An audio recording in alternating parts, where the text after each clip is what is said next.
So this actually happened about 2 years ago, and honestly, I still get chills thinking about it.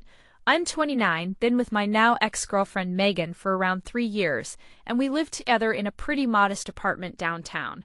Throughout our relationship, I kinda ignored some red flags because I really thought she was the one.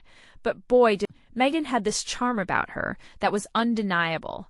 She worked in event management, partied a lot, and had a pretty intense social circle. I figured I was just a bit boring compared to her chaotic life, but I was willing to roll with it because I loved her.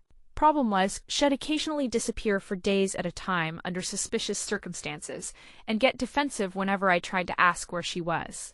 One night, I came home early from work because I had a bad feeling.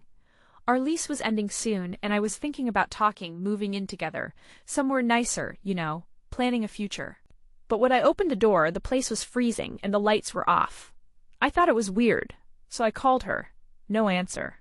Then my phone buzzed with a text. It was from a number I didn't recognize. It said, "Tell Mark to check under the bed. M." Now, that was creepy AF. But I'm not exaggerating when I say I literally found my jaw on the floor. Under the bed was a duffel bag full of what looked like cash stacked in bricks, and a small stash of what I later learned was heroin and fentanyl. I'm not a drug guy, never touched that stuff, and oh my God, I just felt like the floor dropped underneath me. The text was sent during the exact time frame she vanished. I started snooping through her phone when she got home, and long story short, I found this whole secret double life where she was not just partying but smuggling and dealing heavy drugs.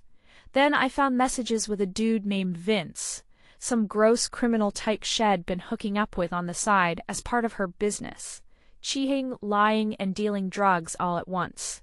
She was practically living a second life, and the worst part? She'd involved me in her mess without any clue. I confronted her, thinking maybe I could save her or something. She just laughed, called me a naive idiot, and told me to disappear before Vince showed up. That's when I realized I was sitting on a ticking time bomb. I packed a bag immediately, gave one final call to the cops with the info I found, and vanished for a few days staying with my sister out of state. A week later, the apartment was raided, and Vince and Megan got picked up. It turned out Megan was not just a small-time dealer, but a middleman in a big cartel operation, and the cops had been after them for months.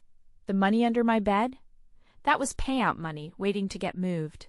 Had I stayed in the apartment longer, or gotten involved, there's no telling what would have happened. Probably a death sentence, or at best, deep jail time, just by association. Since then, I've rebuilt my life, kept my distance from the chaos, and I still can't believe how blind I was. It was like I avoided a stray bullet at first, then realized it was more like walking away. Crazy how the girl you think you love can turn out to be hiding something so dark and deadly. So yeah, Reddit, that was the day I didn't just dodge a bullet. I dodged every single goddamn shard from an explosion I didn't even know was coming.